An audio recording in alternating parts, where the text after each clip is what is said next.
બોલો શ્રી કૃષ્ણ કનૈયા લાલ કી જય। દ્વારિકાધીશ કી જય। સચ્ચિદાનંદ રૂપાય વિશ્વોત્પત્યાદિહેતવે તાપત્રય વિનાશાય શ્રીકૃષ્ણાય વયં નમઃ। શ્રીકૃષ્ણાય વયં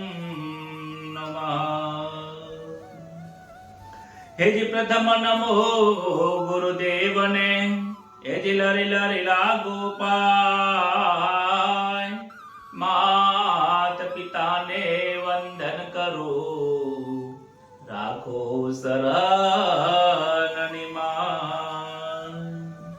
मंगल दिवस याजनो न मंगल सर्वनु थाय दास जैसना मानजो वंदन लाख करोड़ सौ संतो हरि भगतों ने दास जैसना वंदन।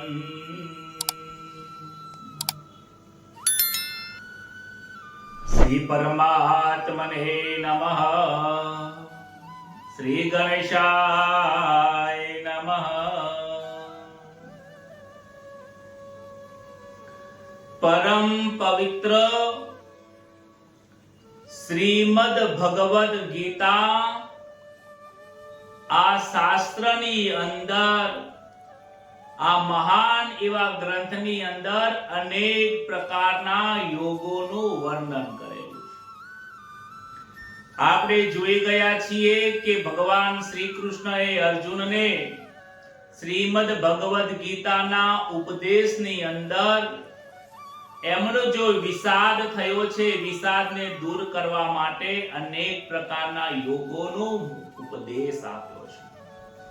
જ્ઞાન યોગ એમને સમજાવ્યો છે, કર્મનો માર્ગ સમજાવે છે, વૈરાગ્યનો માર્ગ, સંન્યાસનો યોગ, સ્વધર્મ, કર્તવ્ય કર્મ, અનેક પ્રકારના કર્મો કેવી રીતે કરી શકાય છે અને કેવા કર્મોનું કેવું ફળ પ્રાપ્ત થાય છે ભગવાન શ્રી કૃષ્ણએ અર્જુનને ઉપદેશ આપ્યો છે।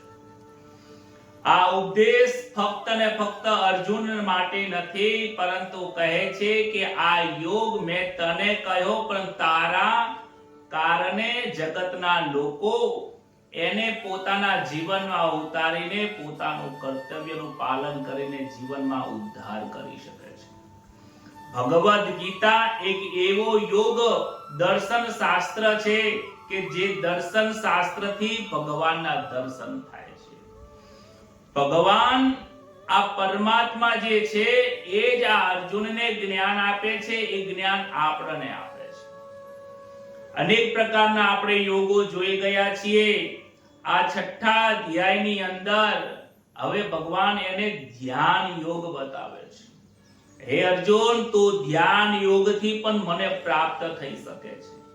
જે રીતે જ્ઞાનની પ્રાપ્તિથી ઈશ્વરની પ્રાપ્તિ થાય છે, કર્મમાં નિષ્કામ કર્મથી મને પ્રાપ્ત થાય છે, કર્મના ફળનો ત્યાગ કરવાથી સંસારના જે વિચારો છે સંકલ્પ વિકલ્પોને છોડીને સંન્યાસ ધર્મથી મને પ્રાપ્ત કરી શકાય છે। એવો એક નવો માર્ગ છે એક એવો યોગ છે કે જે યોગને પ્રાપ્ત થઈને તું મને પણ પ્રાપ્ત થઈ શકે છે। ગઈકાલે આપણે થોડું વિવરણ જોયું છે કે પ્રાણાયામ કેવી રીતે કરી શકાય, પ્રાણાયામ અને ધ્યાનનો યોગ બતાવ્યો। એ ધ્યાનના યોગને વિસ્તારથી સમજાવવા માટે ભગવાન 11મા શ્લોકથી શરૂઆત કરે છે કે ધ્યાન યોગ કેવી રીતે કરવો જોઈએ। કહે છે સુચો દેશે પ્રતિષ્ઠાય સ્થિરમાસન नात्यो चित्रं નાતિ નીચમ ચૈલાજીના કુશોત્તરમ. ધ્યાનમાં કેવી રીતે બેસવું જોઈએ, કેવું આસન હોવું જોઈએ, એનું માર્ગદર્શન ઉપદેશ આપે છે કે શુદ્ધ ભૂમિ ઉપર, જેના ઉપર ક્રમશઃ દર્ભ, મૃગચર્મ અને વસ્ત્ર બિછાવેલા હોય. જમીન કેવી હોવી જોઈએ? જ્યાં તમે ધ્યાન કરો તે જમીન શુદ્ધ હોવી જોઈએ. શુદ્ધ એટલે પોતું કરેલી તો ઠીક છે, પરંતુ પવિત્ર હોવી જોઈએ. કેવી જમીન પવિત્ર કહી શકાય છે? કે જ્યાં અનેક પ્રકારના યજ્ઞો થયા હોય, જે તીર્થનું સ્થાન હોય, જે જગ્યા ઉપર ગયા પછી આપણા વિચારો બદલાઈ જતા હોય, ઉચ્ચ લેવલના વિચારો આવતા હોય, પરમાત્માની પ્રાપ્તિ થાય, મન સ્થિર થાય, એવી જગ્યા ઉપર જઈને ધ્યાન કરવું જોઈએ. તમે વનમાં જઈ શકો છો, જંગલમાં, તીર્થ સ્થાને, કોઈ એકાંત મંદિરમાં જઈ શકો છો, અને કોઈ સ્થાન ન મળે તો પોતાના ઘરે પણ તમે જે રૂમની અંદર બેસતા હોય, શાંત હોય, એકાંત હોય, એ જગ્યા ઉપર જઈને તમે બેસી શકો છો. એ જગ્યા ઉપર આસન પાથરવું. કેવું આસન કહે છે? કે દર્ભનું આસન જોઈએ છે. દર્ભનું આસન વરાહ ભગવાને જે અવતાર લીધો તો એમના જે રૂવાટા હતા એમાંથી દર્ભની ઉત્પન્ન થઈ છે, માટે દર્ભનું આસન પવિત્ર ગણાય છે. દર્ભનું આસન પાથરો, એની ઉપર મૃગચર્મ, મૃગનું જે ચામડી છે એનું જે વસ્ત્ર હોય, મૃગનું ચામડું, એ પાથરવું જોઈએ. પરંતુ કોઈને એમ લાગે કે મૃગને તો મરાય થોડું, પણ મારેલા મૃગનું ન જોઈએ. જે એની જાતે જ મૃત્યુ પામેલું હોય એ મૃગનું ચર્મ જો પાથરવામાં આવે તો એ પવિત્ર ગણવામાં આવે છે. અને એની ઉપર જે બેસવામાં આવે છે એના ઉપર કોઈ તમે ઊનનું વસ્ત્ર કે કોઈ પણ પ્રકારનું વસ્ત્ર જે તમને વાગે નહીં એવું વસ્ત્ર બિછાવીને તમે એના ઉપર ધ્યાન કરી શકો છો. જે અત્યંત ઊંચું ન હોય ને અત્યંત નીચું પણ ન હોવું જોઈએ. તમે જે જગ્યા ઉપર બેસો, કોઈ બાજોટ હોય કે કોઈ પાટલો હોય કે એવું ઊંચું થોડું આસન બનાવીને બેસી શકો છો. સમતલ જમીન હોય તો એના પર થોડી માટીનો ટેકરો કરી ઊંચું આસન બનાવી શકો છો. કારણ કે જો નીચું આસન હશે તો કોઈ જીવ જંતુઓ તમારા ઉપર આવી શકે છે. અને વધારે ઊંચું પણ નહીં રાખવું, કારણ કે વધારે ઊંચા આસન ઉપરથી નીચે પણ તમે પડી શકો છો. માટે કહે છે કે અત્યંત નીચું નહીં અને અત્યંત ઊંચું નહીં એવું આસન સ્થિર કરીને બેસવું જોઈએ. આગળ કહે છે કે આસન, જેમાં જે આસન ઉપર તમે ધ્યાન કરો એ આસન બીજાને આપશો નહીં. એ આસન, ગૌમુખી, માળા, પંચપાત્ર જે પણ તમે રાખો છે પોતાના માટે જ રાખો. પોતાનું આસન બીજાને અપાતું નથી. પોતાનું આસન પોતાના માટે જ રાખો. શાસ્ત્રમાં તો એટલા સુધી કહ્યું છે કે પોતાના પહેરવાના જે પગરખા છે, પોતાના પહેરવાના કપડા છે ને પોતાને ધારણ કરવાની વસ્તુ જો બીજાને આપવામાં આવે અથવા તો બીજાની વસ્તુ જો તમે ધારણ કરો છો તો એના પાપ અને પુણ્યના તમે ભાગીદાર બનો છો. એટલે કોઈની વસ્તુ ધારણ કરાતી નથી અને પોતાની વસ્તુ પહેરવા માટે બીજાને પણ નથી અપાતી. તો તમને એમ લાગે કે કોઈ સંત મહાપુરુષની ગાદી ઉપર બેસી જઈએ અને એમના વસ્ત્રો પહેરીએ તો ના ચાલે, એમનું પણ આપણને પુણ્ય પ્રાપ્ત થાય. પણ ત્યાં અવિવેક થાય છે. કોઈ મહાન સંતો હોય, ગુરુ હોય, એમના સ્થાન ઉપર જઈને બેસાય નહીં, ત્યાં અપમાન થાય છે. માટે આપણાથી જે કોઈ ઊંચા આસન હોય એમથી બેસાય નહીં. પોતાનું જે આસન છે એના ઉપર જ બેસવું જોઈએ. આગળ શ્લોકની અંદર કહે છે તત્રૈકાગ્રહં મનઃ કૃત્વા યત ચેતેન્દ્રિય ક્રિયઃ ઉપવિશ્યાસને યુંજ્યાદ્યો માત્ય વિશુદ્ધયે. તે આસન ઉપર બેસીને ચિત્ત અને ઇન્દ્રિયોની ક્રિયાને વશ રાખીને મનને એકાગ્ર કરવું જોઈએ. એ આસન શાના માટે છે? તમારા ધ્યાન કરવા માટે છે. ધ્યાન શા માટે કરવાનું છે? ધ્યાન મનને એકાગ્ર કરવા માટે છે. ધ્યાન ઈશ્વરની પ્રાપ્તિ કરવા માટે છે. ધ્યાન બીજા કોઈ વસ્તુ માટે નથી હોતું.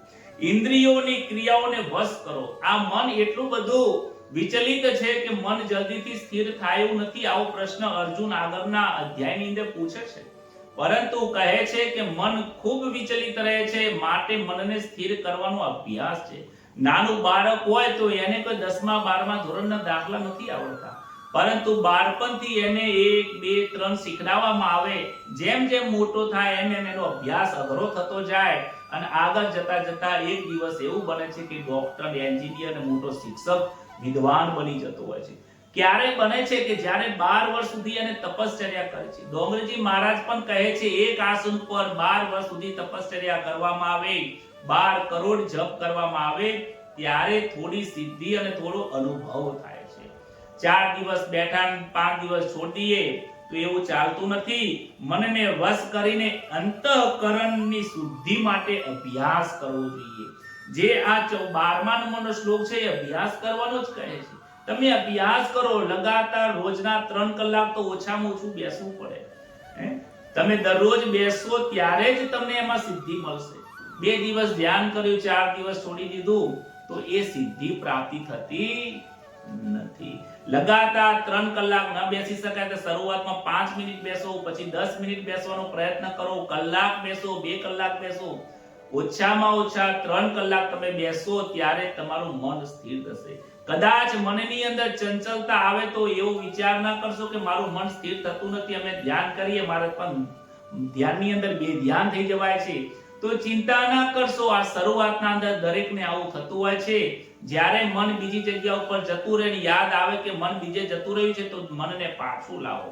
મનની અંદર, ધ્યાનની અંદર પરમાત્માના ગુણોને સમરો, પરમાત્માના ચિત્રને યાદ કરો, પરમાત્માને પ્રાપ્તિ માટે પરમાત્માને બોલાવો, હે પ્રભુ તમે જલ્દી આવો, મને દર્શન આપો, તમારા વગર મને નથી ગમતું. હે પ્રભુ તમે આદિ અંત અને મધ્યવાળા, ક્યાંય તમારા હું ખરેખર તમારો મહિમા ગાઈ શકતો નથી, તમારા વગર મને ચેન પડતું નથી. હે પ્રભુ, હે પરમાત્મા તમે જલ્દી આવો.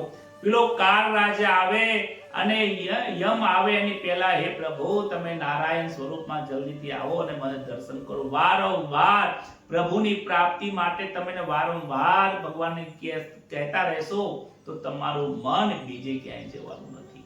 પરંતુ કેવી રીતે બેસવાનું છે ભગવાન આગળના 13મા નંબરના શ્લોકમાં કહે છે, કાયા સમમ કાયા શિરો ગ્રીવમ ધાર્યન્ન ચલમ સ્થિરઃ સંપ્રેક્ષ્ય નાસિકાગ્રો સ્વમ દિશસ્વાદિશ્ચાનવલોકયન. કાયા શિર અને ગ્રીવાને સીધા રાખવાના છે. જેવી રીતે તમે બેસો અને અચલ ધારણ કરીને દિશાઓને ન જોતા કેવલ પોતાની નાસિકાના અગ્રભાગને દેખતા રહીને સ્થિર થવાનું છે. કાયા કોને કીધું છે કે આ શરીરને કાયા કીધું છે. કમરથી ઉપરનો જે ભાગ છે ભગવાને એને અહીંયા કાયા કીધું છે.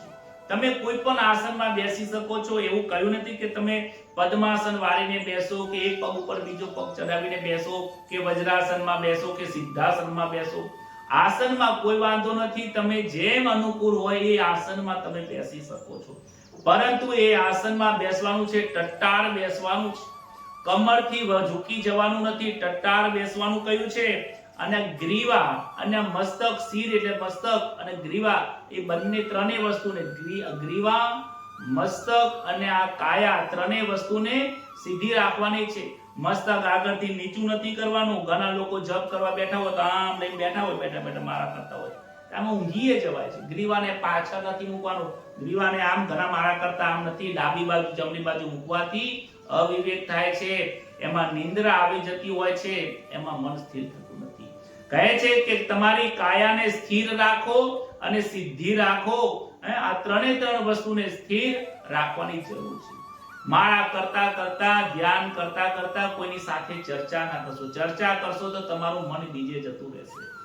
કહે છે શરીર, મસ્તક ને ગ્રીવા ત્રણેય કરોડરજ્જુથી સ્થિર રાખવું જોઈએ, કોઈ બાજુથી ઝૂકવાનું નથી. કહે છે કોઈ દિશા બાજુ આ બાજુ આમ આડાવડા ડાફેરાય મારવાના નથી. મન સ્થિર રાખીને, ગ્રીવા સ્થિર રાખીને જોવાનું છે. અને નજર ક્યાં રાખવાની છે? જો સામે તમે નજર રાખશો તો પદાર્થો તમને દેખાશે અને વિચાર જશે. આંખો બંધ કરશો તો તમને ઊંઘ આવી જશે. માટે કહે છે કે તમારી જે આંખ છે એ બંને આંખ જે ભ્રમરા છે, ભ્રમરની વચ્ચે તમારી આંખો રાખવાની છે, આમ નજર સ્થિર રાખવાની છે. અને જો એમ ના ફાવે તો આ જે નાકનો જે છે ઉપરનો જે દાંડી છે ત્યાં નજર નાકના અગ્રભાગ સુધી રાખવાની છે.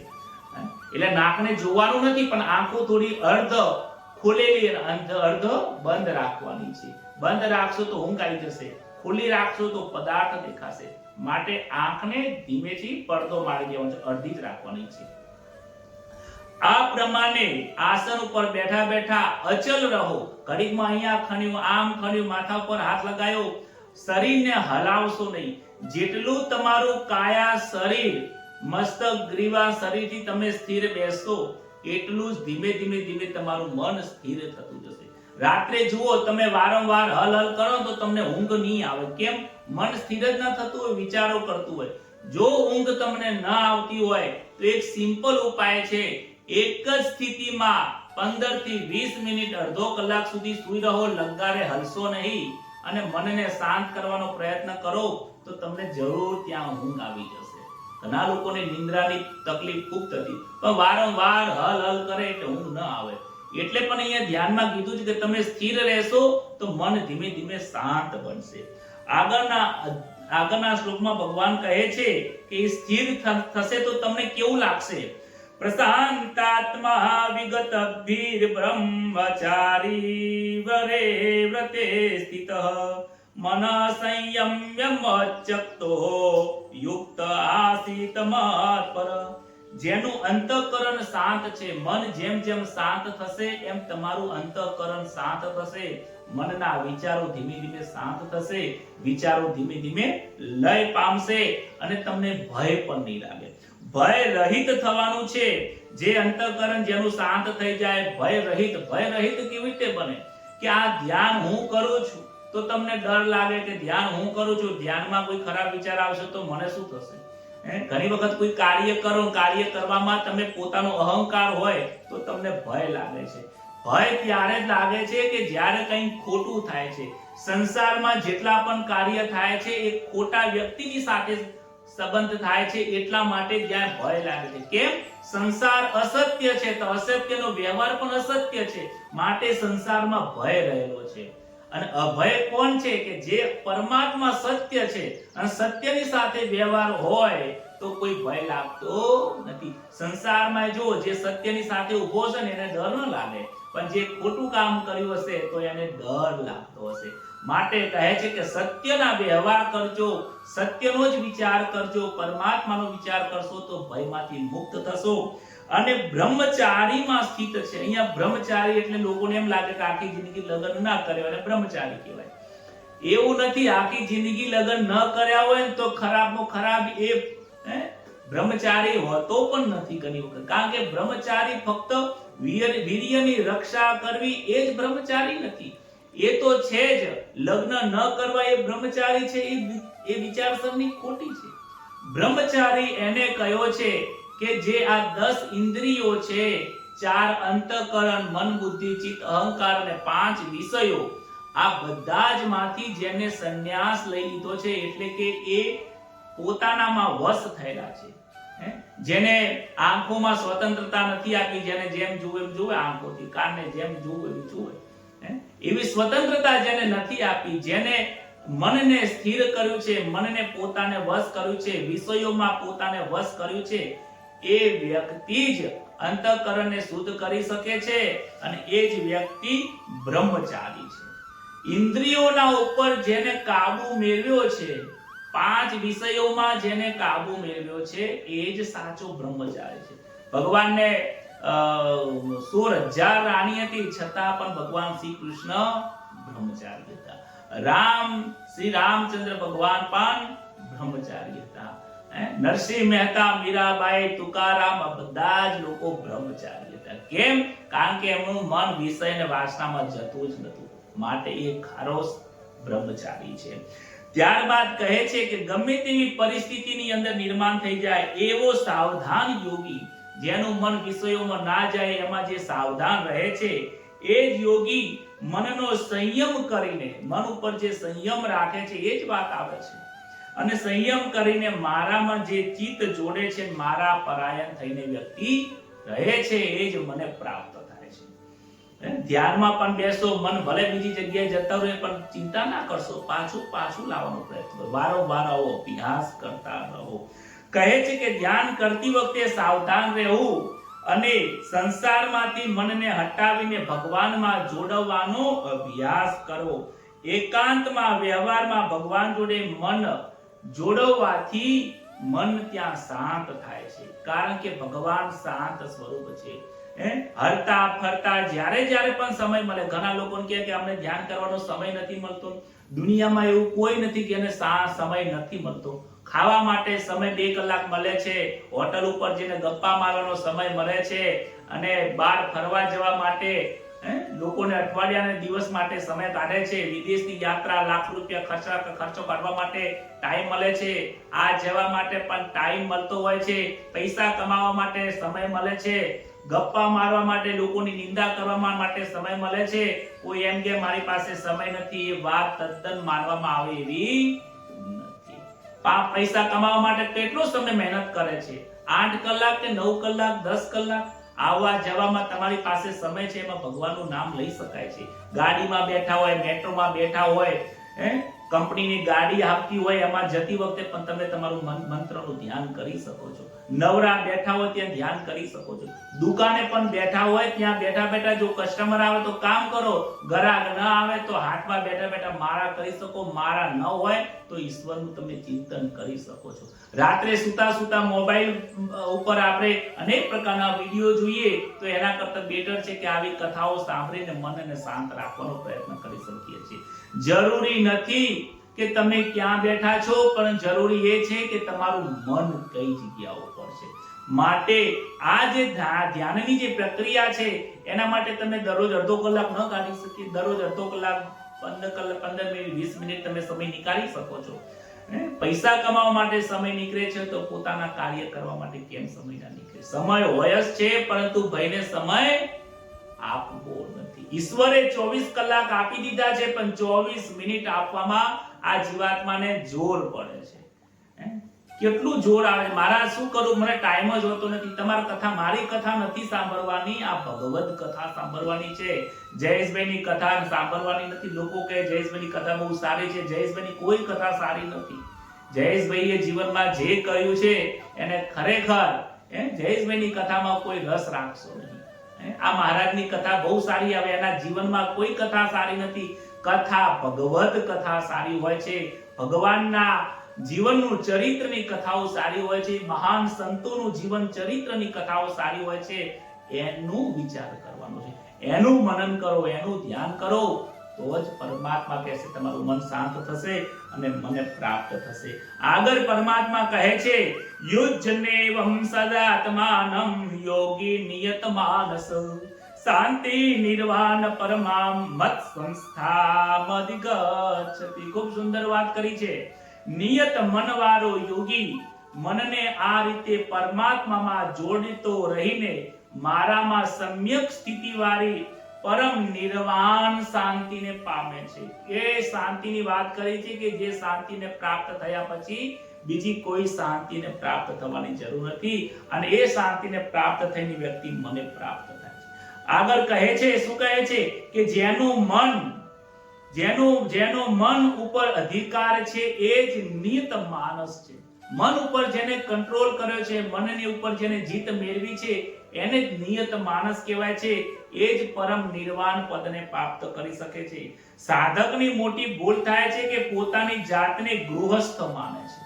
હું બ્રાહ્મણ છું, હું ધ્યાન કરવા વાળો છું, હું કથા કરવા વાળો વક્તા છું, હું કથા સાંભળવા વાળો શ્રોતા છું, હું ધનવાન છું, હું પંડિત છું, હું ડોક્ટર છું. આ પોતાની જાતને માની લીધું છે, માટે એ ધ્યાન નથી કરી શકતો. એ સમજી નથી શકતો કે ખરેખર હું કોણ છું. માટે કહે છે કે તમે કોણ છો એ ભૂલી જાઓ. તમે આ વ્યવહાર કાળમાં ધ્યાન કરવા બેસો ત્યારે ભૂલી જાઓ કે હું બ્રાહ્મણ છું, જ્યોતિષ છું, હું શિક્ષક છું. આ તમે ભૂલી જાઓ. જ્યારે ધ્યાન કરવા બેસો ત્યારે સંસારના દરેક કાર્યને તમે છોડી દો. જ્યારે સંસારના દરેક કાર્ય છૂટી જશે ત્યારે જ તમે ત્યારે મન લાગી જશે. જો ધંધામાં તમારું મન ક્યારે લાગે? જ્યારે વારંવાર તમે ધંધાનું ચિંતન કરો છો ત્યારે લાગે છે. અભ્યાસમાં મન ક્યારે લાગે? જ્યારે અભ્યાસનો વારંવાર તમે ચિંતન મનન કરો છો ત્યારે વસ્તુ તમને યાદ રહે છે. એવી જ રીતે આ કથાને પણ તમે વારંવાર યાદ કરશો, ધ્યાનમાં પણ આ કથાને યાદ કરશો, ધ્યાન કરતા પરમાત્માના ચરિત્રને યાદ કરશો, પરમાત્માની સાથે તમે વાર્તાલાપ કરશો, તો જ ધ્યાનમાં મન તમારું સ્થિર થશે. તો જ કહે છે પરમ નિર્વાણ શાંતિને પ્રાપ્ત થાય છે. ભગવાન જે વાસ્તવિક સ્થિતિ છે તેને પ્રાપ્ત થઈને જે કાંઈ પ્રાપ્ત કરવાનું બાકી રહેતું નથી. વાસ્તવિક સ્થિતિ શું છે પરમાત્માની? તો પરમાત્મા શાંત સ્વરૂપ છે, સત ચિત અને આનંદ સ્વરૂપ પરમાત્માનું સ્વરૂપ છે. એવું જે વ્યક્તિ સમજી લે છે અને એ જગ્યા ઉપર સ્થિર થાય છે, પછી એને કાંઈ જાણવાનું પ્રાપ્ત થતું નથી. પછી એને પરમ સુખની પ્રાપ્તિ થઈ જાય. કહે છે કે પરમ નિર્વાણ શાંતિને પ્રાપ્તિ થાય છે. અહીંયા શાંતિ, સુખ અને આનંદ આ ત્રણ પ્રકારમાં કહ્યું છે. એક શાંતિ હોય છે અને એક પરમ શાંતિ હોય છે. સંસારને જેને ત્યાગ કરી દીધો છે, સંસારના સાથેનો સંબંધ જેને ત્યાગ કર્યો છે, એને સુખની પ્રાપ્તિ થાય છે. જેને પરમાત્માની પ્રાપ્તિ થાય છે એને પરમ સુખની પ્રાપ્તિ થાય છે. જેને સંસારનો વ્યવહાર છોડી દીધો છે એને શાંતિની પ્રાપ્તિ થાય છે, અને જેને પરમાત્માનો વ્યવહાર ચાલુ કર્યો છે એને પરમ શાંતિ પ્રાપ્ત થાય છે. સુખ અને પરમ સુખ, શાંતિ અને પરમ સુખ અને આનંદ પણ એવો છે કે જે સંસારને માં રહે છે પણ સંસારને અલિપ્ત થઈને વ્યવહાર કરે છે અને મનથી પરમાત્માની સાથે જીવન જે જીવે છે, પરમાત્માના વિચારોની સાથે જે જીવે છે એને પરમાનંદ પ્રાપ્ત થાય છે. સંસારથી અલિપ્ત રહે એને આનંદ રહે અને પરમાત્માની પ્રાપ્તિ થઈ જાય એને પરમાનંદ પ્રાપ્ત થઈ જાય છે. સુખ, પરમ સુખ, આનંદ અને પરમાનંદ અને શાંતિ અને પરમ શાંતિ આ રીતે પ્રાપ્ત થાય. સંસારને છોડશો તો સુખની પ્રાપ્તિ થશે, આનંદની પ્રાપ્તિ થશે અને તમને સુખની પ્રાપ્તિ થશે. આવું આગળના શ્લોકમાં કહે છે, નાત્યશ્ચનસ્તુ યોગોસ્તિ ન ચૈકાંત મનસ્વનત ન ચાતિ સ્વપ્નશીલસ્ય જાગ્રતો નૈવ ચાર્જુન. હે અર્જુન, આ યોગ ન અધિક ખાવા વાળાને અને ન બિલકુલ ન ખાવા વાળાને અને ન અધિક સુવા વાળાને અને ન બિલકુલ ન સુવા વાળાને પણ સિદ્ધ થાય છે. ભગવાન શું કહે છે? આ જે ભગવાન સમજાવે છે, અર્જુનને ઉપદેશ આપે છે કે ધ્યાન યોગમાં જેને જવું છે એ વ્યક્તિને અધિક ખાવા વાળાને ધ્યાન સિદ્ધ થતું નથી. કેમ? કારણ કે જે વ્યક્તિ અધિક ભોજન કરે છે એને પેટમાં ભરાવો થઈ જાય છે, ભાર થઈ જાય છે, માટે એને પાણીની જરૂર પડે છે, પ્યાસની જરૂર પડે છે, પછી અજીર્ણ થઈ જાય છે અને બીમાર પડી જાય છે. માટે અધિક ખાવા વાળા માટે આ ધ્યાન યોગ સિદ્ધ કરી શકતો નથી. અને ઘણા લોકો નથી પણ ખાતા, ઘણા દિવસો સુધી ઉપવાસ કરતા હોય છે.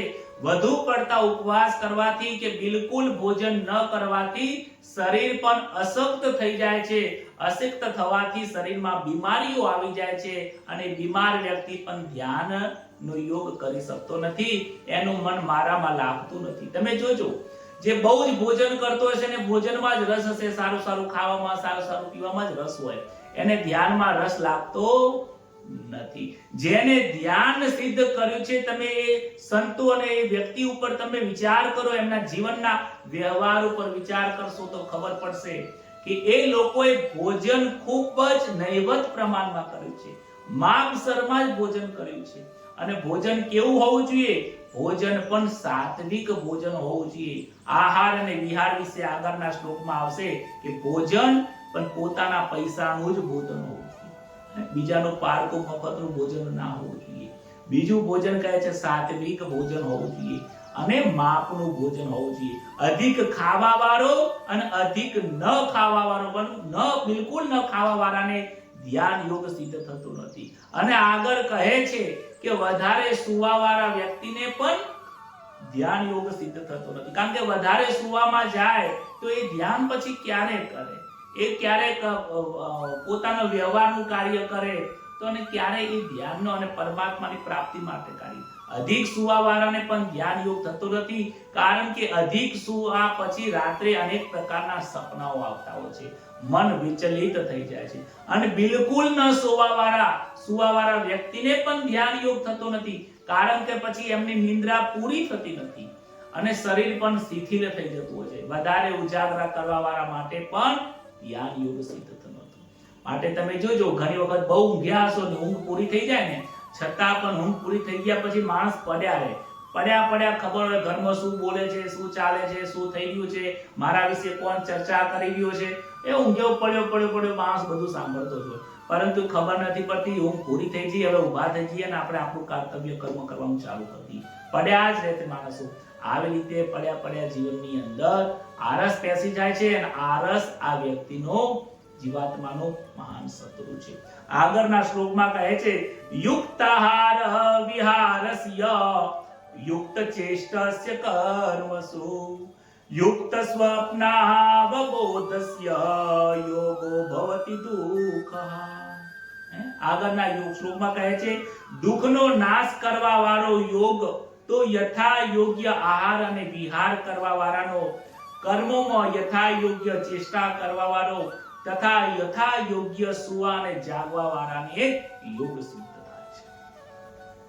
યોગ કોને સિદ્ધ થાય છે, યોગ કોને સિદ્ધ નથી થતો એ આગળના શ્લોકમાં કહી દીધું કે અધિક ખાવા વાળો અને ભૂખ્યો રહેવા વાળો અને વધીક સુવા વાળો અને બિલકુલ ન સુવા વાળાને યોગ સિદ્ધ થતો નથી. અને 17મા શ્લોકમાં કહે છે કે આવા લોકોને યોગ સિદ્ધ થાય છે. તો કોને થાય છે કે ભોજન સત્ય અને ન્યાયપૂર્વક કમાયેલા ધનનું હોવું જોઈએ. ક્યારેક આપણા ઘરની અંદર 2 નંબરની સંપત્તિ આવતી હોય, અનિતિથી ધન આવતું હોય, એનાથી જો તમે ભોજન કરતા હોય તો એવા લોકોને ધ્યાનમાં કે ભગવાનના પ્રભુના ભજનમાં કે પરમાત્માના લક્ષ્યમાં એનું મન બંધાતું નથી. એ ધ્યાન નથી કરી શકતો, એ આધ્યાત્મિક લાઈનમાં જઈ શકતો નથી, ભગવાનનું ભજન નથી કરી શકતો, જે અનીતિથી ઘરમાં ધન આવે છે. માટે કહે છે કે નીતિના ધનથી જે કમાયેલું હોય એવું ભોજન કરવું જોઈએ. અમારા દાદા કહેતા કે ઘરમાં કોઈ કુંડલી જોવડાવવા કે કોઈ મુહૂર્ત જોવડાવવા આવે અને એમને ખબર હોય કે આ વ્યક્તિ અનીતિથી કાર્ય કરે છે અને કદાચ મુહૂર્ત ઉપર જોઈને કોઈ 20 રૂપિયા 50 રૂપિયા જો પંચાંગ ઉપર મૂકતા ને તો અમારા પિતાજીને ગુરુમાં પિતાજીને કહેતા કે આ 20 રૂપિયા છે ને તું અલગ જ રાખજે, કે મંદિરે જાય ને ત્યાં મૂકી દેજે, તો ગરીબો તો ત્યાં આપી દેજે, સત્કર્મોમાં વાપરી દે. કદાચ અનીતિનું ધન તમારા ખબર હોય કે તમારી મહેનતથી આવ્યું છે, પરંતુ કોકની અનીતિ કરેલું પણ જો ધન ઘરમાં આવતું હોય તો પણ નુકસાન કરતા બની જાય છે. ભીમે દુશાસનનો જે સોનાનો મુગટ ઘરમાં લઈને મૂક્યો હતો અને પરીક્ષિતે પહેર્યો. પરીક્ષિતે અનીતિ કરી નથી, પરંતુ ભીમનું લાયેલું ધન, અનીતિનું ધન પરીક્ષિત રાજાએ મસ્તકમાં ધારણ કર્યું અને જે ખરાબ વિચારો આવ્યા અને એમને જે નુકસાનની તકલીફ થઈ અને જે શ્રાપની પ્રાપ્તિ થઈ. વિચાર કરો કે અનીતિનું ધન ત્રીજી પેઢીને પણ નાશ કરે છે, તો પોતાનો તો કેટલો બધો નાશ કરે છે. માટે પોતાના મહેનતથી કમાયેલું જે ધન હોય એવા ધનથી તમે ભોજન કરો અને આહાર વિહાર કરો. આહાર પણ કેટલું હોય, ધર્મ અને શાસ્ત્રમાં કહ્યું છે એટલું. સાત્વિક આહાર કરો, અલ્પા આહાર કરો, વારંવાર સમય મળે ભોજન કર્યું, યાદ આવ્યું મુખમાં નાખી દીધું, આવું ભોજન ન કરો. બપોરે અને સાંજે સમ પ્રમાણમાં ભોજન કરવું જોઈએ. ભોજન એટલું જ કરો જેટલું તમારું શરીર પચાવી શકે છે, એટલું સરળ અને સાદું ભોજન કરવું જોઈએ. એને યોગ્ય આહાર કહ્યો છે. પછી વિહાર કહ્યો છે કે વિહાર એટલે ફરવામાં. ઘણા લોકોને 60 વર્ષની ઉંમર થઈ જાય ને અને પછી લોકોના ઘરે પેન્શન આવતું એટલે ફરવા માટે બહુ નીકળી પડતા હોય છે. ઘડીકમાં અહીંયા હરિદ્વારમાં કથા સાંભળવા નીકળી જાય, ઘડીકમાં અહીંયા કથા સાંભળવા નીકળી જાય. કોઈને ફરવામાં જવામાં શોખ હોય, પગ ચાલતા ના હોય, ચાલી શકાતું ના હોય, છતાંય પણ 2 જણા આખી જગ્યાએ રખડ કરતા હોય, એનાથી ધ્યાન યોગ સિદ્ધ થતો નથી. કહે છે કે આહાર માપસર રાખો અને વિહાર પણ મધ્યમ રાખો. વધારે ફરવા વાળાને પણ ધ્યાન અને મન સ્થિર થતું નથી. બોલો રાધે રાધે. જો તમને પણ એમ લાગતું હોય કે હું ખરેખર બહુ રખડું છું, બહુ ફરું છું, તો ત્યાં સ્થિર થઈ જજો. કહ્યું છે કે પોતાને ઘૂમવાનું અને ફરવાનું પણ મધ્યમ રાખવું જોઈએ જેટલું તમારા શરીરને જરૂરી છે. યોગ અને પ્રાણાયામ પણ એટલો અતિશય ન થઈ જવો જોઈએ જેનાથી તમારું શરીર સ્વાસ્થ્ય બગડી જાય. યોગ કરો, પ્રાણાયામ કરો, ધ્યાન કરો, પણ બધું તમારા શરીરના અનુકૂળ પ્રમાણે કરો.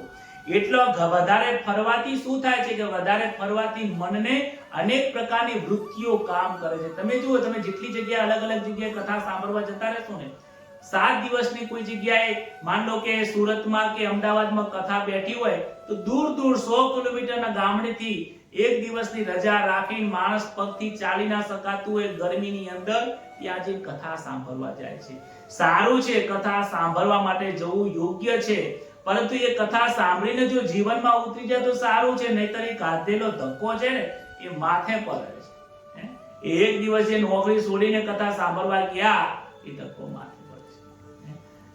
8,000 માં હરિદ્વાર લઈ જતા અને પછી કોક 7,000 માં લઈ જતો અને તો પછી એની અંદર ફરીથી કથા સાંભળવા. એટલે કથા સાંભળવા જાઓ છો કે ખરેખર તમે ત્યાં ફરવા જાઓ છો?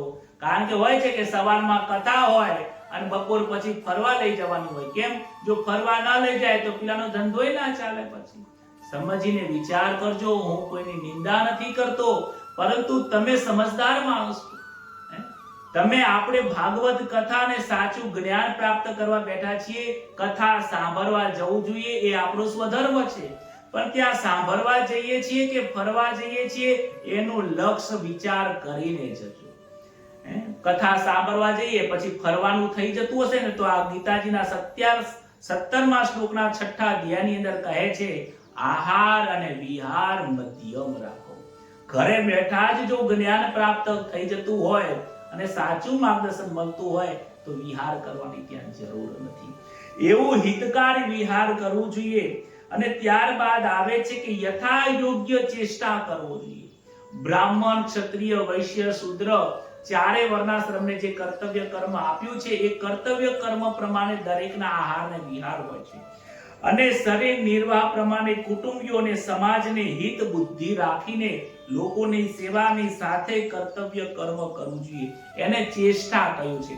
ઘણા લોકોને એવું લાગતું હોય કે મહારાજ તમે કે યોગ્ય સમયે સુવાનું જોઈએ, યોગ્ય સર ઉઠવું જોઈએ. અંદર લખ્યું છે કે આહાર, વિહાર, નિંદ્રા. યોગ્ય સમયે નિંદ્રા લઈ લો. રાત્રે 2-2 વાગ્યા સુધી તમે જાગો તો તમે સવારમાં વહેલા ઉઠી નથી શકતા.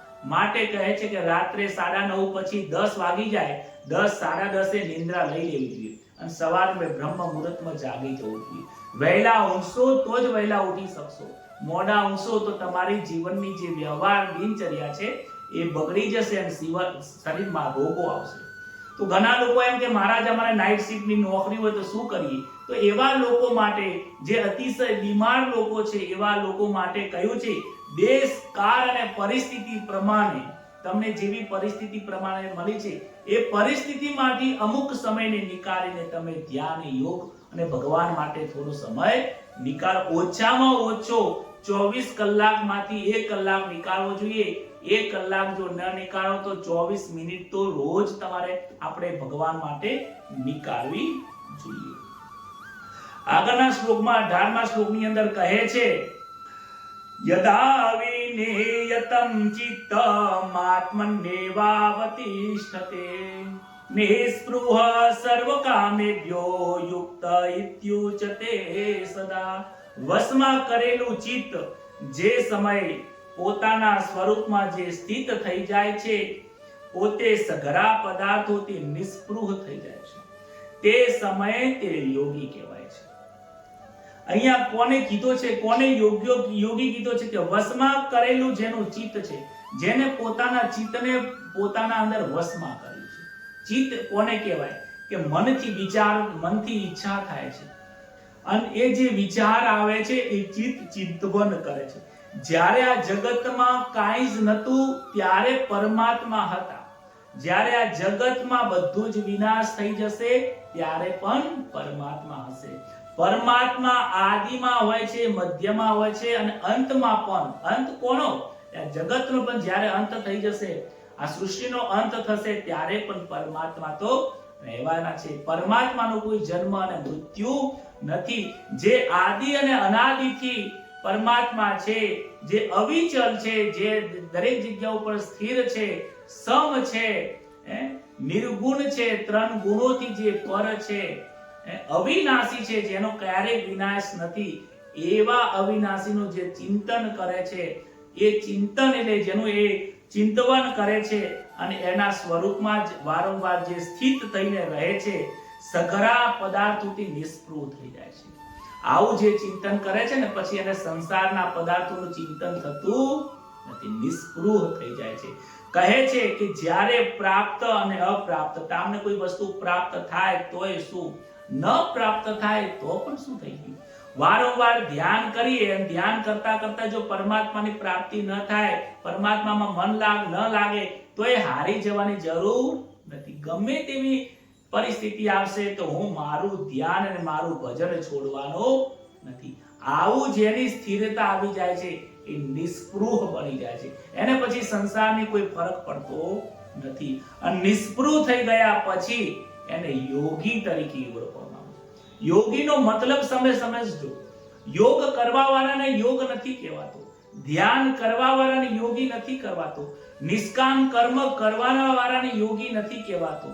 જે આ સંસાર નાશવંત છે, પરમાત્મા હવે નિરંજન નિરાકાર છે, હું પરમાત્માનો જ પુત્ર છું, આટલું ખાલી વિચારવા માત્રથી, કરવા માત્રથી, ધ્યાન માત્રથી યોગી નથી બની જવાતું. યોગી નિષ્પૃહ બની જવાથી થાય છે. જ્યારે સંસાર સગળો નાશવંત થઈ જાય, સંસારના વિચારોમાંથી જ્યારે વિમુક્ત થઈ જાય છે, મુક્ત થઈ જાય છે અને પરમાત્માની અંદર જે લાગી જાય છે, જ્યારે કોઈને હરખ અને શોક લાગતો નથી, અસંગ બની જાય છે, પરમાત્માનો જેને યોગ પ્રાપ્ત. યોગનો મતલબ શું થાય? યોગનો મતલબ થાય છે કે મિલન. જેનું મન પરમાત્મા સાથે મિલન થઈ ગયું છે, જેની બુદ્ધિ પરમાત્મામાં જ લીન થઈ ગઈ છે, જેનું ચિત્ત પણ પરમાત્માનું ચિંતન કરે છે અને અહંકાર કહેતા શરીર પણ પરમાત્મા માટે જ કાર્ય કરે છે, એનું નામ યોગ છે. યોગનું નામ જ મિલન. પરમાત્માની પ્રાપ્તિ મને કેવી રીતે થાય એના માટે થતા પ્રયત્નો એને જ યોગ કહેવાય છે. અને જ્યારે આ યોગ સિદ્ધ થઈ જાય ત્યારે એને યોગી કહેવાય છે. અને પરમાત્માની પ્રાપ્તિ થઈ ગયા પછી સિદ્ધ યોગી કહેવાય છે. પછી એને કોઈ વસ્તુ સિદ્ધ કરવાની જરૂર નથી, કેમ કે જે સિદ્ધ સ્વરૂપ છે એ જ ની જ પ્રાપ્તિ થઈ ગઈ. જેના માટે તું પ્રયત્ન કરતો હતો એ જ પ્રાપ્ત થઈ ગઈ, પછી કંઈ કરવાનું રહેતું નથી.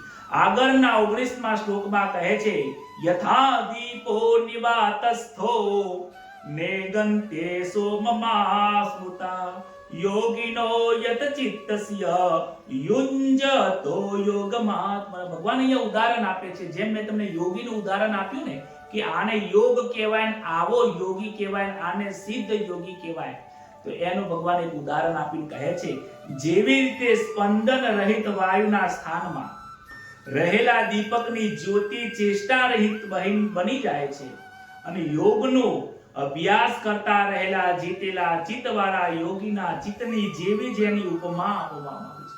ભગવાન અહીંયા અગ્નિના એક દીવાને ઉપમા આપે છે. કેવી ઉપમા આપે છે કે તમે જો કોઈ દીવો તમે ચાલુ કરો, કે તમે એક રૂની વાટ બનાવી અને એમાં ઘી પૂરી અને કે તેલ પૂરી તમે દીવો બનાવો, તો દીવો બનાવ્યા પછી પ્રગટાવ્યા પછી શું થશે કે દીવો આમ ધીમે ધીમે હલશે.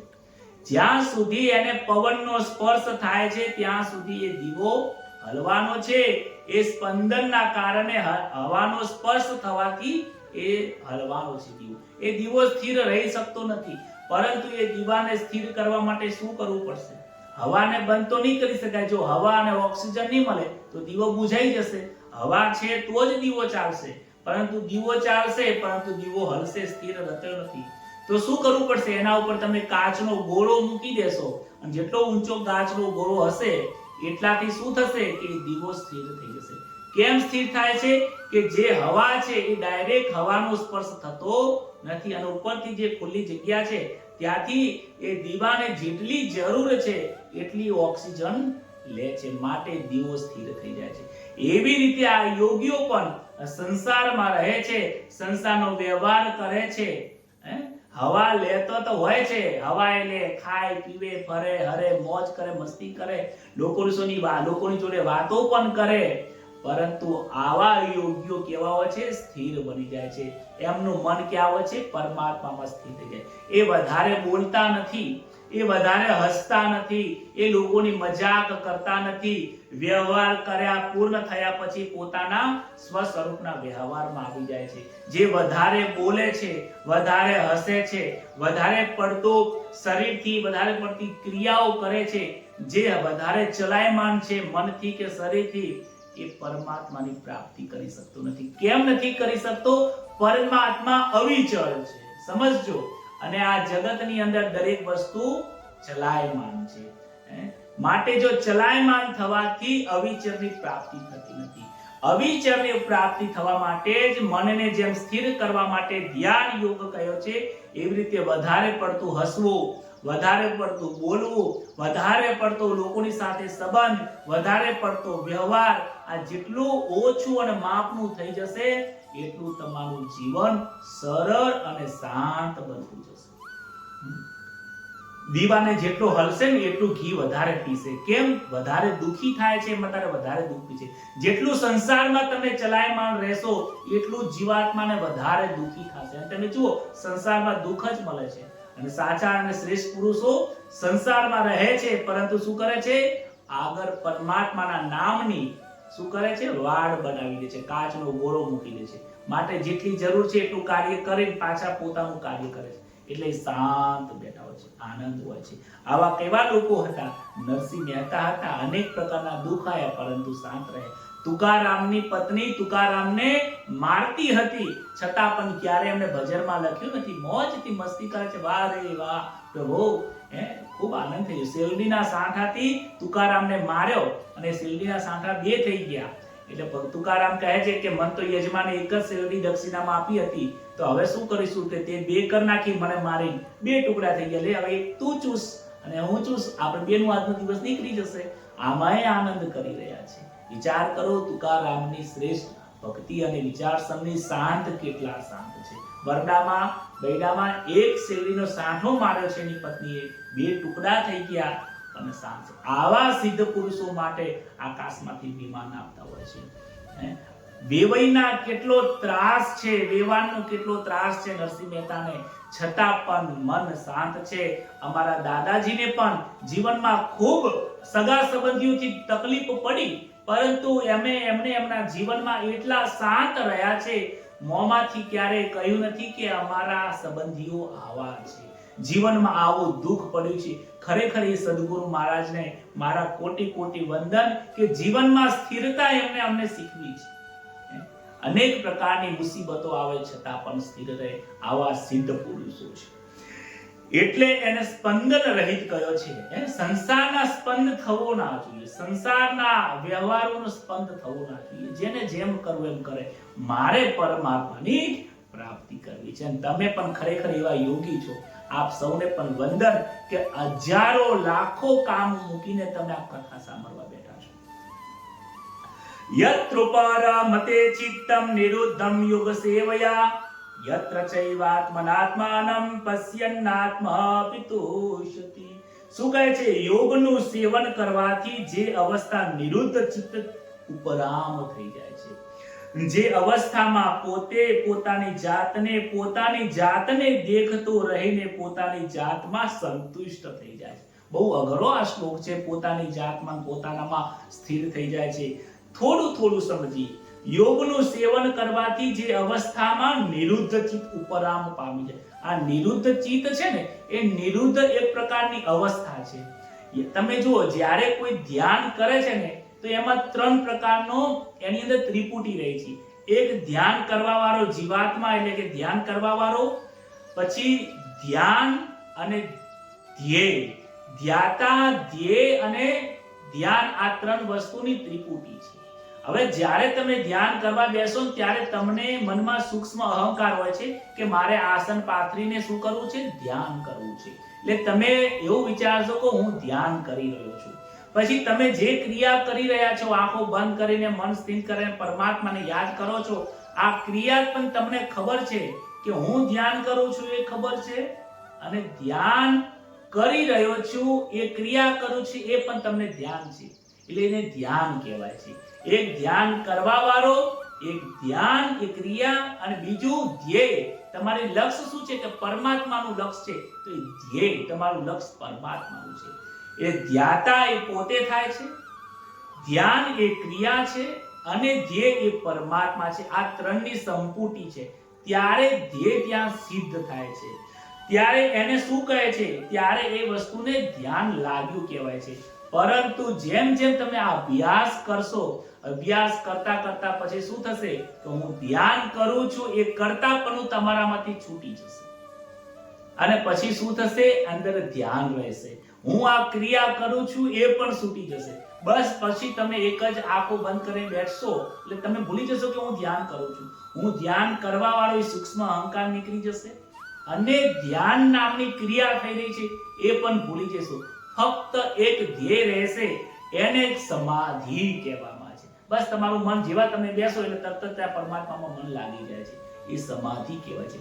સમાધિની અંદર પણ બે પ્રકારની સમાધિ કહેવામાં આવી છે. નિરુદ્ધ સમાધિ, એને પછી જ્યારે તમે બધું જ ભૂલી જવાય છે અને ધ્યાન, ધ્યેય અને ધ્યાતામાં જ મન લાગી જાય છે, ત્યારે એ સમાધિને એક બીજા શબ્દોમાં નિરુદ્ધ સમાધિ કહેવામાં આવે છે. નિરુદ્ધ સમાધિ એટલે એક જ પરમાત્મા, બીજું કોઈ નહીં. અને એની અંદર, નિરુદ્ધની અંદર પણ બે સમાધિ રહેલી છે. એક બીજ અને એક સબીજ. એક છે સબીજ અને એક નિર્બીજ. બીજ સ્વરૂપ એક પરમાત્મા જ છે. એમાં મન લાગી જવાથી પછી ધીમે ધીમે તમને વ્યવહારની અંદર સિદ્ધિઓ પ્રાપ્તિ થાય છે. કેવી સિદ્ધિ? તમે જુઓ કે મીરાબાઈએ જહેર પીધું પણ અમૃત થઈ ગયું. તુકારામને એક દંડો પડ્યો છતાં પણ શરીરને વાગ્યું નથી અને એ એકદમ શાંત, આનંદની પ્રાપ્તિ. એ મારવામાં એમને આનંદની પ્રાપ્તિ થઈ. આ એક પ્રકારની સિદ્ધિ છે. અને સિદ્ધિમાં જો ચલાયમાન થઈ જાય તો વાત પૂરી થઈ જાય.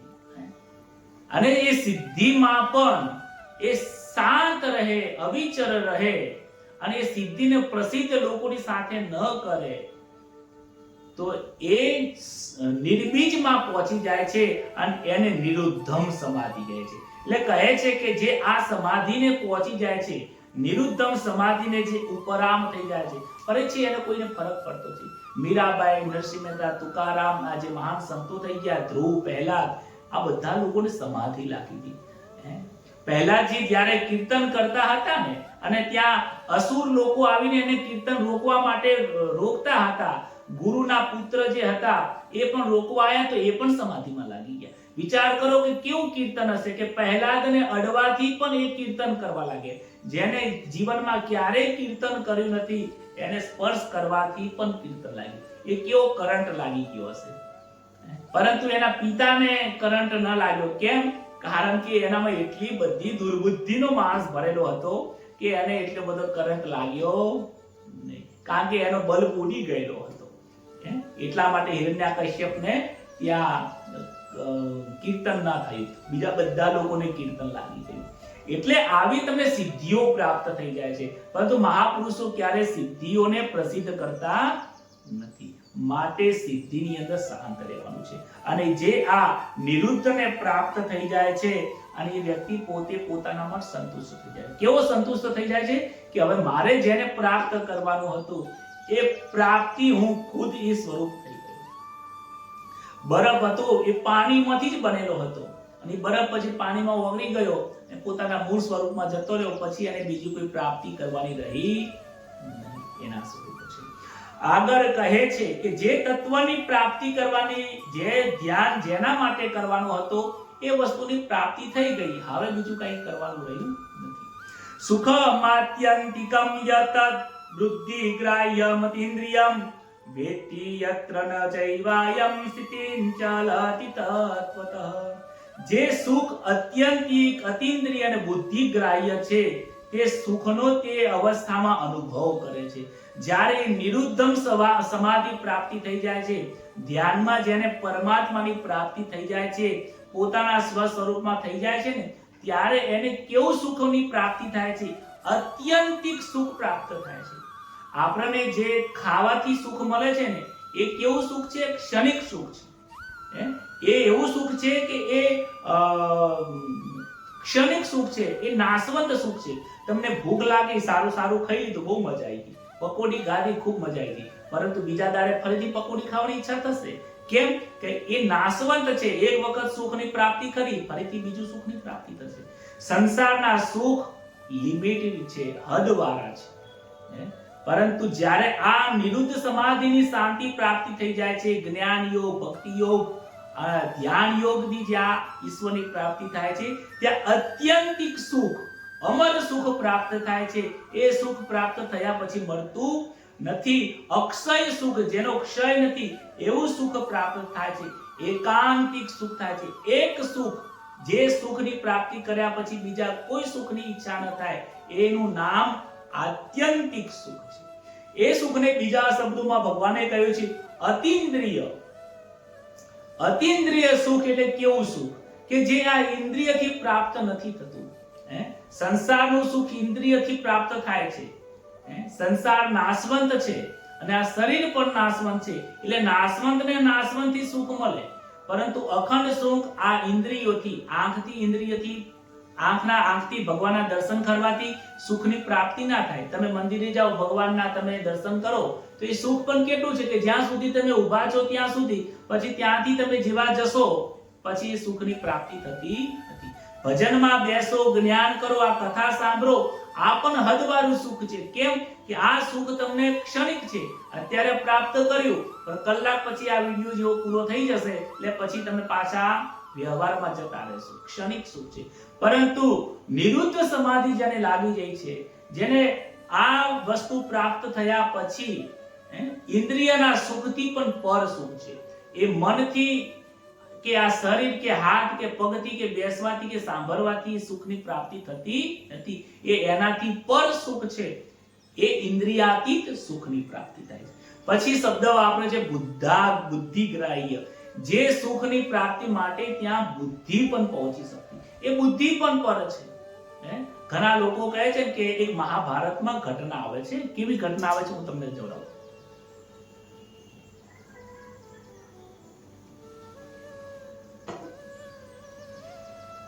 મહાભારતમાં એક કથા આવે છે કે ભીમે 1000 હાથીઓને એક હાથથી પકડીને ઉછાળીને આકાશમાં ફેંકી દીધા કે હજી સુધી નીચે આવ્યા નથી.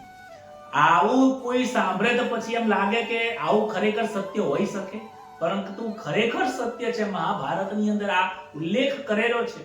અને જન્મેજય રાજાને જ્યારે પરીક્ષિતનો પુત્ર જન્મેજય રાજાને જ્યારે શંકા થાય છે, ત્યારે જે કથા મહાભારતની સાંભળતા હોય છે, ત્યારે એ જ્યારે જે 1000 હાથી આકાશમાં ગયા હતા અને એ પાછા લાવીને અને અનેક ત્યાં હાથીઓના હાડકાનો ઢગલો થઈ ગયો અને ત્યાં એ વખતે પ્રૂફ આપે. વૈશંપાયન ઋષિ જન્મેજય રાજાને શ્રીમદ મહાભારતની કથા સંભળાવે છે. કેમ સંભળાવે છે કે 18 બ્રહ્મ હત્યાનું પાપ લાગે છે અને મહાભારત સાંભળવાથી બ્રહ્મ હત્યા શું અનેક હત્યાઓનું પાપમાંથી મુક્તિ મળી જાય છે. લોકો આજે એવું સમજે છે કે મહાભારતની કથા સાંભળીએ ને તો ઘરમાં મહાભારત થાય. અરે આ જેને પણ આવું માર્કેટિંગ કર્યું છે બહુ ખરાબ કર્યું છે. જીવનમાં એક વખત મહાભારતની કથા સાંભળવી જોઈએ. જેને જીવનમાં મહાભારતની કથા નથી સાંભળી એને જગતમાં કાંઈ નથી સાંભળ્યું. એક પાત્રમાંથી ઘણું બધું શીખવા મળે છે. માટે મહાભારતની કથા જરૂર સાંભળજો. એ જીવનના પાપોમાંથી મુક્ત કરવાની કથા છે. જન્મેજય રાજાને બ્રહ્મ હત્યાના પાપમાંથી મુક્ત થવા માટે વૈશંપાયન ઋષિ કથા સંભળાવે છે અને એ કહે છે કે તું શંકા ન કરતો, તારી બધી જ બ્રહ્મ હત્યાઓ 18 બ્રહ્મ હત્યા લાગી છે, બધી તને મુક્ત કરી દઈશ. તો મુક્ત થઈ જાય એનું તમે મને પ્રૂફ આલો. તો 18 તલ મૂકે છે, કાળા તલ, અને તું જેમ જેમ કથા સાંભળે છે એમ એક કાળા તલ સફેદ થઈ જશે.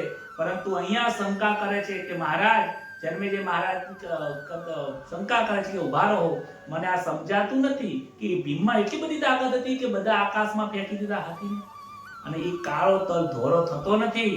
અને પછી પોતે યોગી હોય છે. કોણ? વૈશંપાયન ઋષિ. અને આ બ્રહ્માંડનું જે સૃષ્ટિ ચક્ર છે એક ક્ષણના પ્રતિ ક્ષણ જેટલું સૂક્ષ્મ સમય માટે એ સ્થિર કરી દે છે અને તરત જ આકાશમાંથી અનેક પ્રકારના હાથીના હાડકાઓનો ત્યાં ઢગલો થઈ જાય છે અને ત્યાં એને બતાવે છે, પ્રૂફ આપીને. તો આવી મહાન આ યોગીઓ, આવી સિદ્ધ પુરુષો હતા. માટે આપણે આ શાસ્ત્રો પર કોઈએ શંકા કરવી જોઈએ નહીં. અને એવું જે સુખ છે આવું બુદ્ધિથી બહાર છે. આપણને પણ એમ થાય કે આવું શક્ય હશે. આજના છોકરાઓને કહીએ તો સમજતા નથી. કેમ નથી સમજતા? કારણ કે બુદ્ધિથી પર છે. જહેર પીવાથી મીરાબાઈએ જહેર પીધું અને જીવી ગયા, આવું પોસિબલ છે? કોઈ નથી સમજી શકતું, પરંતુ શક્ય છે. 400-500 વર્ષ પહેલા એમને જહેર પીધું છે અને એમને કાંઈ નથી થયું. આ જે સુખ છે, એમને જે સુખની પ્રાપ્તિ કરી એ બુદ્ધિથી પર છે.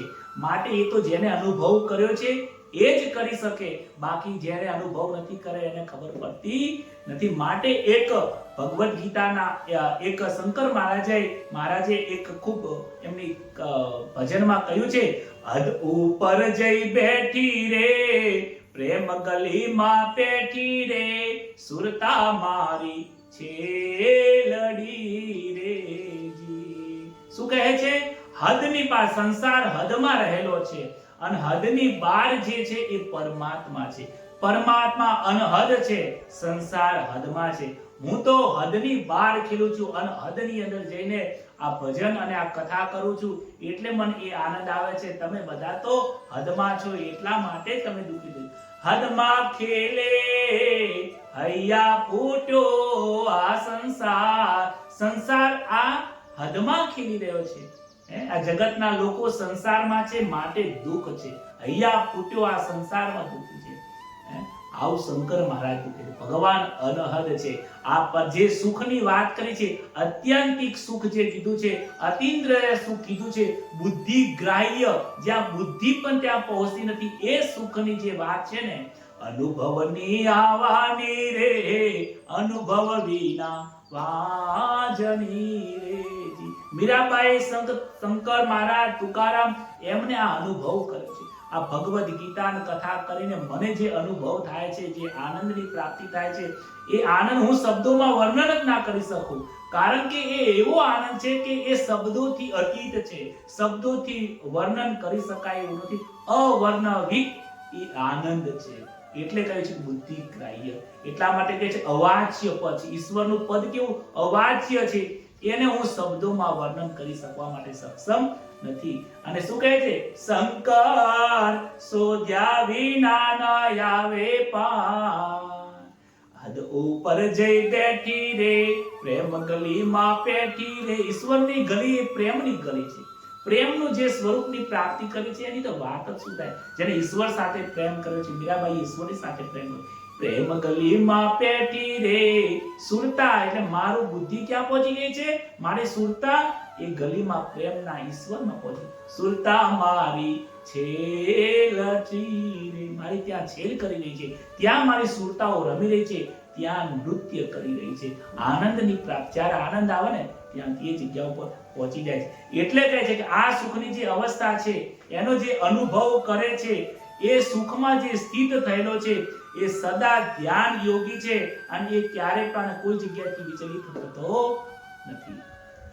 આગળના શ્લોકમાં કહે છે, યમ લબ્ધવા ચાપરમ લોભમ લાભમ મન્યતે નાધિગમ તત યસ્મેન સ્થિતો ન દુઃખેન ગુરુનાપી વિચાલ્યતે. જે લાભની પ્રાપ્તિ થતા અધિક બીજો લાભ તેના માનવામાં પણ નથી અને આવતો, અને જેમાં સ્થિત થતા ભારે દુઃખથી વિચલિત પણ નથી કરી શકતો. આવા જે આનંદની જેને પ્રાપ્ત કરી છે, જેને આવો અનુભવ કર્યો છે, આ સુખનો જેને અનુભવ કર્યો છે, પરમાત્માના સુખનો જેને લાભ અને પ્રાપ્ત થયો છે, એને સંસારનો ગમે તેટલો પણ લાભ આપવામાં આવે તો એ લાભમાં લોભાતો નથી. કદાચ કોઈ વ્યક્તિને એમ કહ્યું હોય કે કોઈ જગ્યાએ મજૂરી કરવા જાય અને એને 100 રૂપિયા મજૂરી મળતી હોય અને બીજો વ્યક્તિ કહે કે તું મારી જગ્યાએ મજૂરી કરવાય, હું તને એક દિવસના 500 રૂપિયા આપીશ, તો એ 100 રૂપિયાની મજૂરી છોડીને 500 રૂપિયા માટે મજૂરી કરવા જશે. અને ત્યાંથી પછી કોઈ કહે છે કે હું તને આજે 1000 રૂપિયા મજૂરી આપીશ, તો એ માણસ અધૂરું છોડીને ત્યાં જતો રહેશે. કેમ? કારણ કે એને ધનનો લાભ પ્રાપ્ત થાય, એની અંદર એને લોભ રહેલો છે. તો સંસારના લોકો લોભમાંથી જતા રહે છે.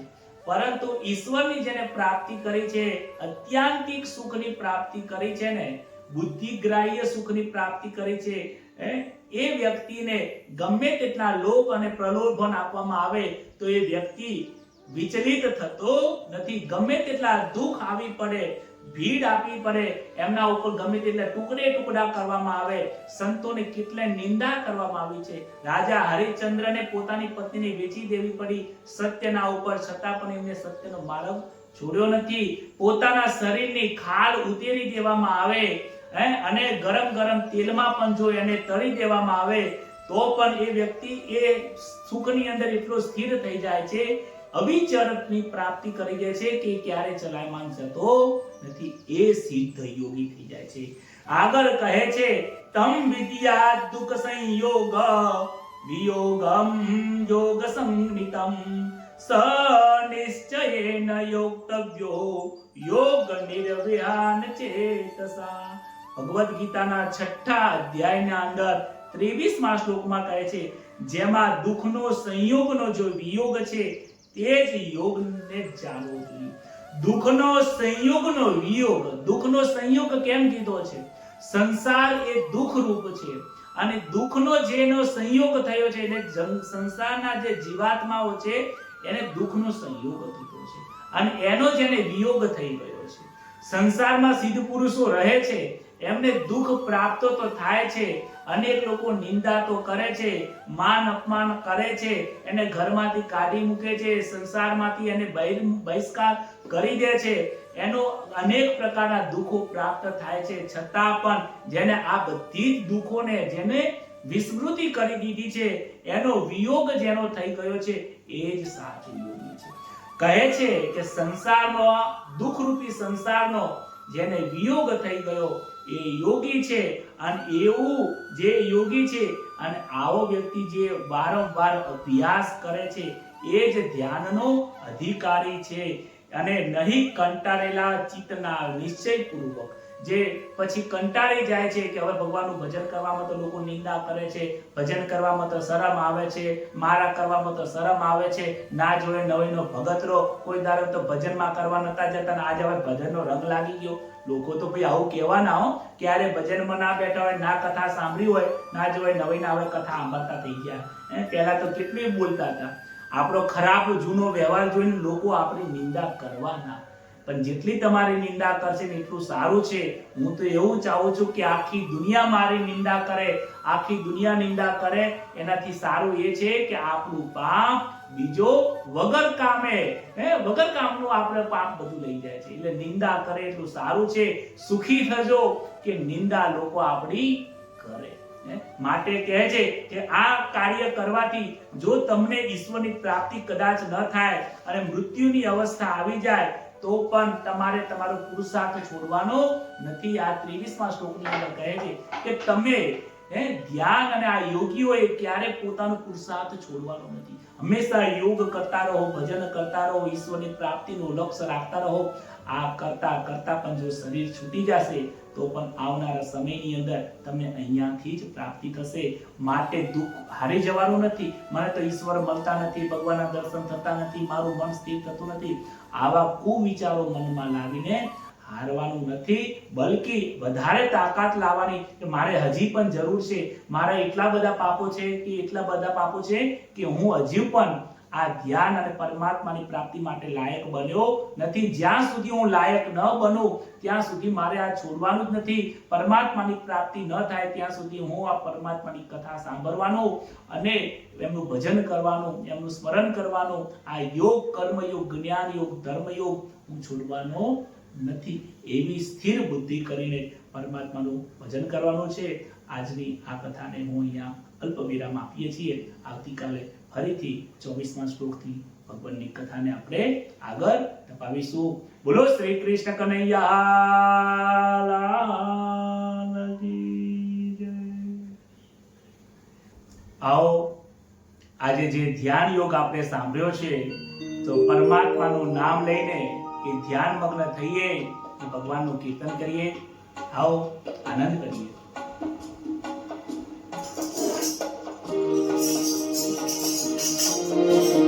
રામ રામ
દ્વારિકાધીશ નમઃ પાર્વતી પતય હર હર મહાદેવ.